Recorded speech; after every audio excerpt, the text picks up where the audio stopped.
Hey student, welcome back to biology with Jatin YouTube channel. काफ़ी time से video नहीं डाल पाए थे, इसके लिए guys I am so sorry. But आज के बाद वीडियो सारी जाएंगी। अगर आप बायोलॉजी पढ़ना चाहते हैं, आप ZBC वाले हैं या BSc MSc में हैं, तो आप मेरे चैनल को सब्सक्राइब कर सकते हैं, क्योंकि मैं सारा जूलॉजी और बॉटनी का कंटेंट इस चैनल पे अपलोड करूँगा फ्यूचर में। ठीक है, तो आज हम बात करने वाले सेल डिवीजन। सेल डिवीजन क्यों ज़रूरी होता है? तो सेल डिवीजन किसी भी एक ऑर्गेनिज्म के लिए ग्रोथ, उसके टिश्यू रिपेयर और रिप्रोडक्शन के लिए बहुत ज़्यादा इंपॉर्टेंट होता है। सेल डिवीजन दो तरीके से होता है, माइटोसिस, मियोसिस। माइटोसिस एक इक्वेशनल डिवीजन होता है। इक्वेशनल डिवीजन का मतलब होता है कि यहाँ पर एक सेल से मल्टीपल सेल्स बनती हैं, दो सेल्स बनती हैं, और दोनों सेल जो होती हैं वो सेम होती हैं, यानी कि इनकी सेम प्रॉपर्टी होती है, जेनेटिकली ये सेम होती हैं। और इसमें जो क्रोमोसोम नंबर होते हैं वो आपका पेयर्ड में होते हैं। ठीक है, पेयर्ड नंबर ऑफ क्रोमोसोम होते हैं, डिप्लॉयड क्रोमोसोम भी आप इसको कह सकते हैं, डिप्लॉन्टिक स्टेज में होते हैं, इस स्टेज में। ठीक है, और जो रिडक्शनल डिवीजन होता है, यहाँ पर फॉर्मेशन होता है 4 डॉटर सेल्स का फ्रॉम 1 सेल्स। और ये जो सेल्स होती हैं, चारों डॉटर सेल्स, ये जेनेटिकली डिफरेंट होती हैं एक दूसरे से, और इनमें जो नंबर ऑफ क्रोमोसोम होते हैं वो हाफ नंबर ऑफ क्रोमोसोम होते हैं। Got it? Did you get my point? तो ये होता है आपका माइटोसिस और मियोसिस। ठीक है, जो माइटोसिस होता है, हमारी बॉडी में जितने भी सेल्स होते हैं, चाहे वो हमारे हैंड के सेल हों, चाहे हमारे फेस के सेल हों, चाहे हमारे स्टमक के सेल हों, जितने भी सेल होते हैं हमारी बॉडी में, वो सारे हमारे माइटोसिस के थ्रू ही डिवाइड होते हैं। बट जो हमारे गैमीट्स होते हैं, जैसे कि स्पर्म और एग होते हैं, वो सिर्फ मियोसिस के थ्रू ट्रांसफ़र होते हैं या डिवाइड होते हैं। Got it? चलिए, माइटोसिस में चलते हैं, equational division. In eukaryotic cell, parent cell divide produce two genetically identical daughter cell. जो मैंने आपको बताया कि सेम डॉटर सेल्स का फॉर्मेशन होता है। It function as a mechanical mechanism behind growth, tissue repair, asexual reproduction. तो ये ग्रोथ, टिश्यू रिपेयर और एसेक्सुअल रिप्रोडक्शन का काम करती है। ठीक है, इसका फर्स्ट स्टेप होता है, इसको हम प्रिपरेटरी फेज कहते हैं। दो फेज में होता है माइटोसिस। इसको आप याद रख लेना कि जो माइटोसिस होता है वो आपका दो फेज में होता है। एक हम कहते हैं इंटरफेज, और एक होता है हमारा एम फेज। Got it? एक होता है इंटरफेज और एक होता है एम फेज। इंटरफेज में क्या होता है, सेल जो होती है 90% और उसकी लाइफ जो होती है इंटरफेज पे ही गुजारती है। इसमें क्या होता है, जो सेल होती है वो माइटोसिस के लिए खुद को प्रिपेयर करती है। ठीक है, preparing a cell for division, यानी कि सेल डिवीजन के लिए खुद को प्रिपेयर करती है। इसमें इंटरफेज में कौन कौन से आते हैं, G1 phase, S phase, G2 phase. G1 phase को हम गैप 1 फेज कहते हैं, और S फेज को हम सिंथेसिस, और G2 को हम गैप 2 फेज। Got it? चलिए, तो अभी तक हमने कितना जाना, देखिए माइटोसिस में होता है इंटरफेज और एम फेज। इंटरफेज में 3 चीज़ें आएंगी, G1, S और G2 फेज। Got it? चलिए, G1 फेज में क्या होता है, सेल ग्रोथ होती है और नॉर्मल मेटाबॉलिक फंक्शन परफॉर्म होते हैं। यानी कि सेल की ग्रोथ होगी, जितने भी सेलुलर एक्टिविटी होती है, मेटाबॉलिक एक्टिविटी होती है, वो होते रहती है। एस फेज, सिंथेसिस फेज में क्या होता है, DNA रेप्लिकेट होना स्टार्ट होता है। जो हर एक क्रोमोसोम होता है वो डुप्लीकेट होता है, और 2 आइडेंटिकल सिस्टर क्रोमेटिड्स जॉइंट होते हैं थ्रू सेंट्रोमियर्स। तो सेंट्रोमियर्स के थ्रू दो क्रोमोसोम आपस में, क्रोमोसोम और सिस्टर क्रोमेटिड्स आपस में जॉइंट होती हैं। ठीक है, इसमें एक हम पार्ट को, इस पार्ट को हम सिस्टर क्रोमेटिड्स बोलते हैं।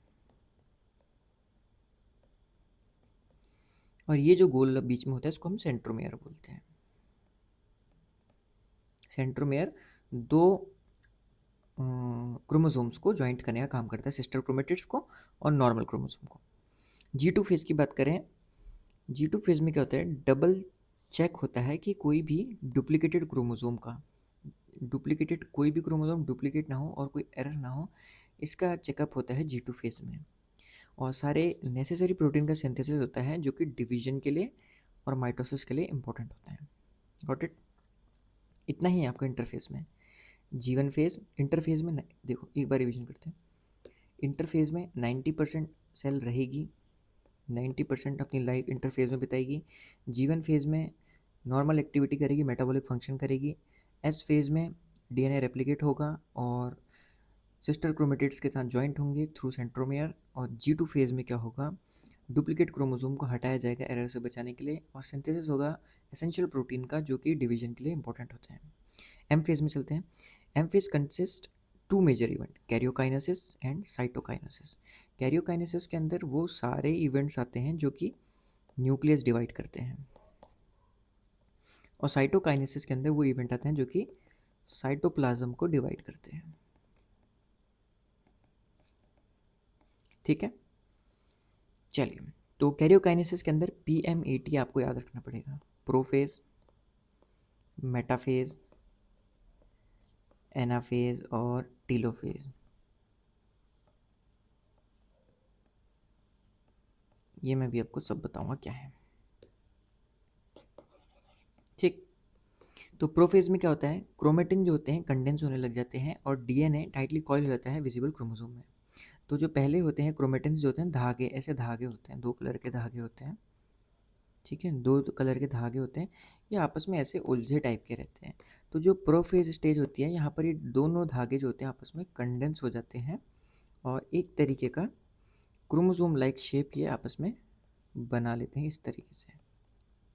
ठीक है, तो ये होता है आपका प्रोफेज में। Nucleus, nucleolus disappear, the site of ribosome reproduction vanish. यहाँ पर राइबोसोम का प्रोडक्शन होता है, वो साइट वैनिश हो जाती है। स्पिंडल फॉर्मेशन होता है, स्पिंडल एक धागे जैसी संरचना होती है, थ्रेड जैसी संरचना, उसका फॉर्मेशन होता है जो कि माइटोटिक स्पिंडल ऑफ माइक्रोट्यूब्यूल, जो कि बने होते हैं माइक्रोट्यूब्यूल्स के। जो स्पिंडल होते हैं, माइटोटिक स्पिंडल बने होते हैं माइक्रोट्यूब्यूल्स के और फॉर्म होते हैं सेंट्रोसोम्स में। अब सेंट्रोसोम्स और सेंट्रोमेयर दोनों अलग चीज़ हैं। ठीक है, सेंट्रोमेयर जो होता है वो क्रोमोसोम के बीच वाला पार्ट होता है, जैसे ये मैंने आपको अभी दिखाया था। इस पार्ट को हम बोलते हैं सेंट्रोमेयर।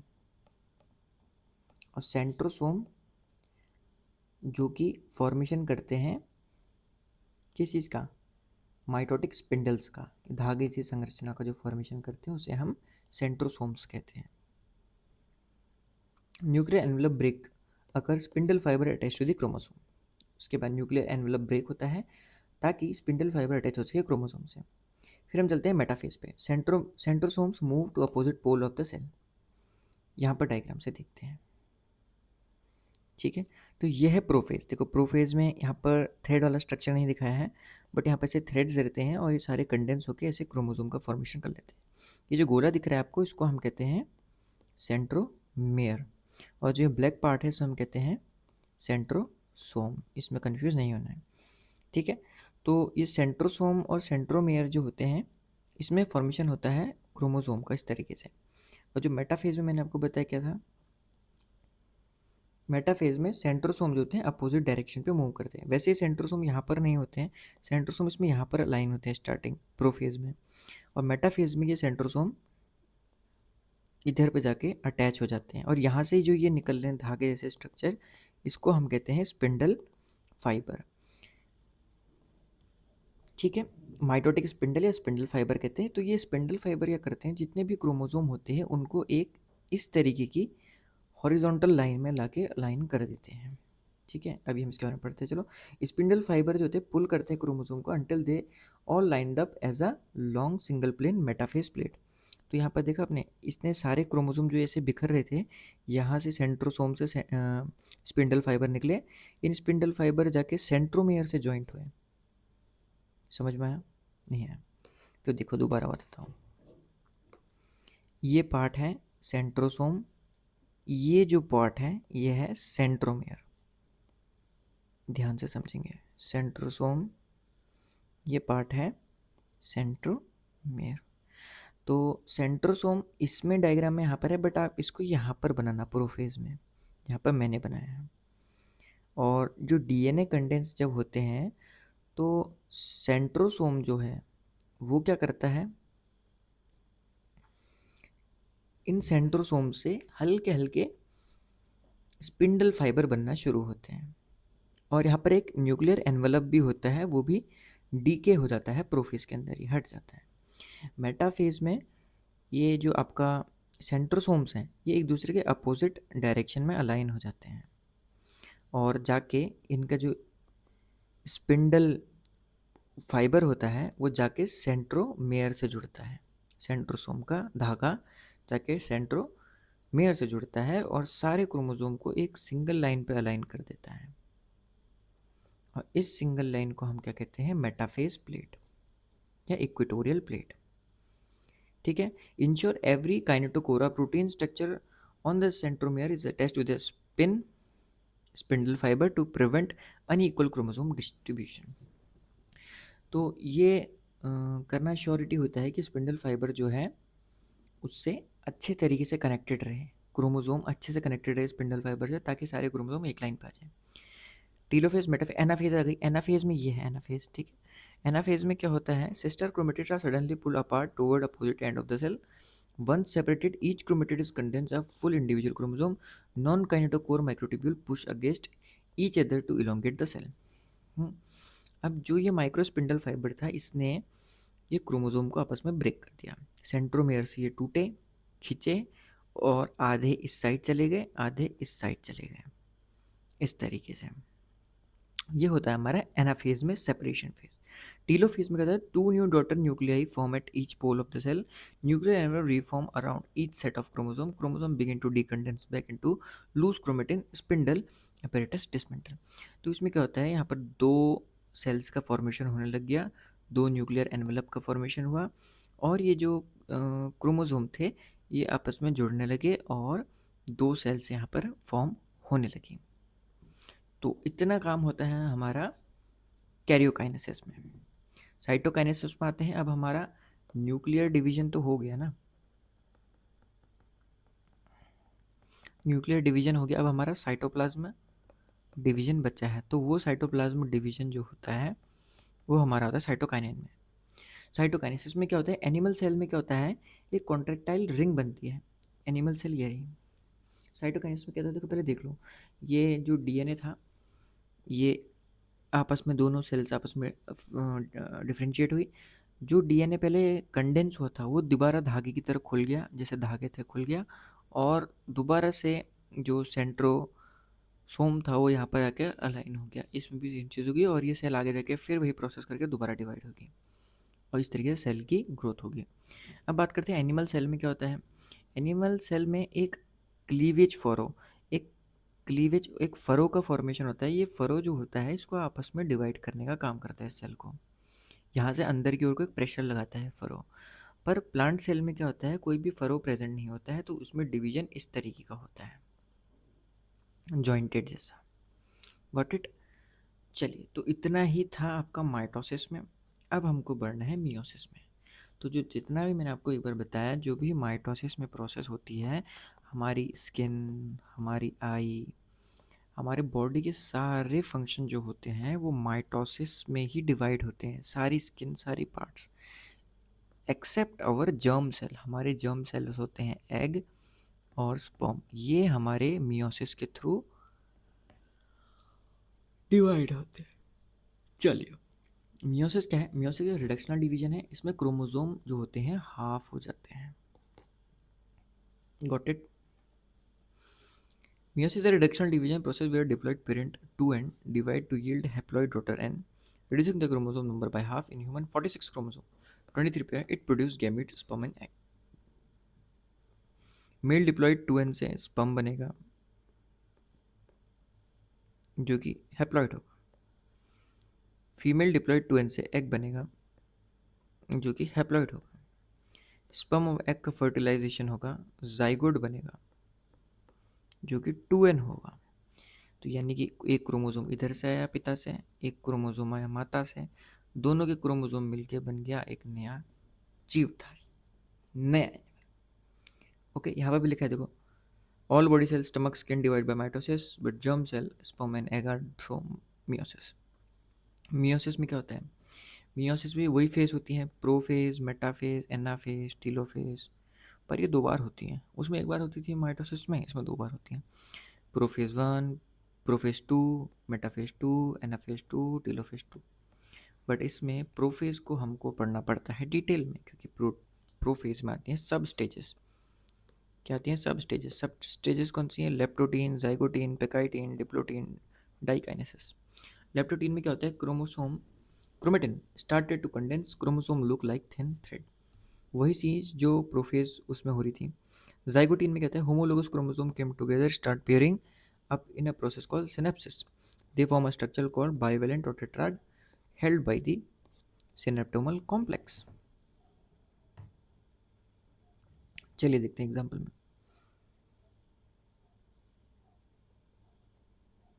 देखो तो क्या बोला? जाइगोटीन में क्या होता है? Homologous chromosome. होमोलोगस क्रोमोसोम यानी कि एक ये मदर का क्रोमोसोम मान लो, इसको फादर का क्रोमोसोम मान लो। लेप्टोटीन में तो ये थ्रेड जैसे थे, थ्रेड जैसे कंडेंस होकर दो क्रोमोसोम बने, क्रोमोसोम का ने शेप लिया। जाइगोटीन में क्या हुआ? दोनों क्रोमोसोम, एक मदर का क्रोमोसोम, एक फादर का क्रोमोसोम आके कंडेंस हुए, और इन्होंने, इस प्रोसेस को हम कहते हैं सिनेप्सिस। सिनेप्सिस के थ्रू मदर और फादर के क्रोमोसोम आके होमोलोगस क्रोमोसोम जिसे कहते हैं वो कंडेंस हुए, और 4 क्रोमेटिड या 2 क्रोमोसोम का फॉर्मेशन इन्हें किया। और ये जुड़े रहते हैं किसके द्वारा? सिनेप्टोमल कॉम्प्लेक्स के द्वारा। इसको याद रखना, जो चीज़ें मैं हाईलाइट करूँगा वो सब आपको याद रखनी है, ठीक है? जैसे सिनेप्टोमल कॉम्प्लेक्स के थ्रू ये आपस में जॉइंटेड रहते हैं, और सिनेप्सिस इस प्रोसेस को हम कहते हैं, ठीक है? सिनेप्टोमल कॉम्प्लेक्स और सिनेप्सिस, इस चीज़ को याद रख लेना। फिर होता है पेकाइटिन। पेकाइटिन कौन सी स्टेज है? पेकाइटिन ये वाली स्टेज है। अब क्या होगा ना, देखो, एक मदर का क्रोमोसोम था, एक फादर का क्रोमोसोम था। ये दोनों क्रोमोसोम आपस में कंबाइन होते हैं अपने जेनेटिक मटेरियल को चेंज करने के लिए, क्योंकि दोनों के गुण आने चाहिए एक बच्चे में, इसलिए मदर क्रोमोसोम और फादर क्रोमोसोम आपस में जॉइंट होते हैं।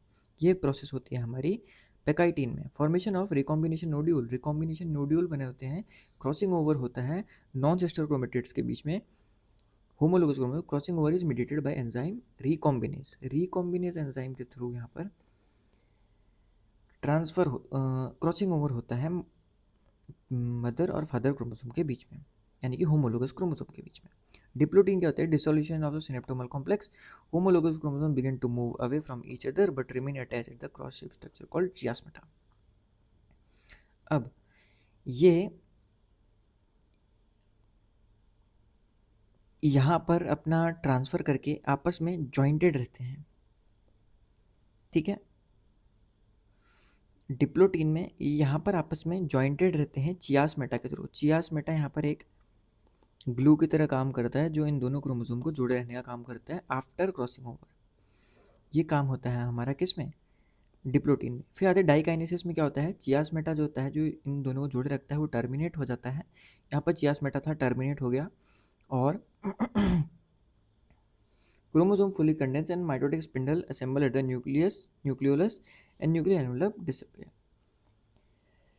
इस तरीके से कि बाद में इसका जेनेटिक गुण लेके इसका जेनेटिक गुण लेके ये दोनों क्रोमोसोम आपस में अलग हो जाते हैं। ये होता है डाइकाइनेसिस में। तो प्रोफेज में इतना ही है, ठीक है? बाकी आप इसको जब पढ़ेंगे तो आपको और अच्छे से आएगा। अब मियोसिस 1 में क्या होता है, ठीक है? प्रोफेज हो गया। अब मेटाफेज में क्या? होमोलोगस क्रोमोसोम पे aligning along equatorial plate, spindle fibre attach to kinetochore of homologous chromosome. Homologous chromosome separate and move toward opposite pole, remain attached to the centromere, nuclear membrane and nucleus reappear yield two haploid cells. A short rest stage between meiosis and meiosis two, no DNA replication occur during this stage, interkinesis कहते हैं। इसमें एक चीज़ ज़्यादा है, prophase, metaphase, anaphase, telophase के बाद इस चीज़ का देखना, इंटरकाइनेसिस किस में आता है? तो मियोसिस में आता है, लिख देना। तो क्या हुआ? देखो, वही चीज़ होगी जो उसमें हुई थी। प्रोफेज में क्या हुआ? ये इस तरीके से हुआ। मेटाफेज में, प्रोफेज में क्या हुआ? डीएनए कंडेंस हुआ। अब इस वाली फेज में पहुंचे हम, देखो, डाइकाइनेसिस के बाद प्रोफेज में क्या हुआ? डीएनए, एक डीएनए रहा, एक डीएनए रहा, कंडेंस हो रहे। ये कंडेंस होने के बाद जो सेंट्रोसोम्स था, सेंट्रोसोम से दोनों आपस में जुड़ गए। डीएनए नहीं, सॉरी, ये क्रोमोसोम है, ठीक है? ये सेंट्रोसोम से इनके सेंट्रोमियर आपस में जॉइंट हुए, और ये दोनों एक इक्वेटोरियल मेटाफेज जिसे हम कहते हैं, या हॉरिजॉन्टल मेटाफेज, उस स्टेज में आके यहाँ पर ये इकट्ठे हो गए। इसके बाद क्या हुआ, इन दोनों को स्पिंडल फाइबर ने खींचा, आधे ऊपर डिवाइड हो गए, आधे नीचे डिवाइड हो गए, और इस तरीके से आ गए। इसके बाद ये आपस में फॉर्म होके दो सेल्स का इन्होंने फॉर्मेशन कर लिया टीलोफेज में। सेम वही प्रोसेस है, बस इसमें एक इंटर काइनेसिस स्टेज आती है, जहाँ पर कि प्रोफेज टू में एंटर, मियोसिस टू में एंटर होने से पहले जो डीएनए रेप्लिकेशन होता है रुक जाता है कुछ देर के लिए। फिर मियोसिस टू जो होती है, मियोसिस टू में इक्वेशनल डिवीजन होता है, सिस्टर क्रोमेटिड्स सेपरेट होते हैं, 4 हैप्लॉइड डॉटर सेल्स का फॉर्मेशन होता है। अब देखो, प्रोफेज टू हुआ, मेटाफेज टू हुआ, एनाफेज ये टू हुआ, टीलोफेज ये हुआ। ये देखिए इस तरीके से 4 टाइप के हमारे सिस्टर क्रोमेटिड्स का फॉर्मेशन हुआ, और इसी तरीके से ये पूरा प्रोसेस हुआ। जैसे प्रोफेज वन में हुआ वही चीज़ प्रोफेज टू में भी हुई, मेटाफेज में भी हुई, एनाफेज भी हुई, टीलोफेज में भी।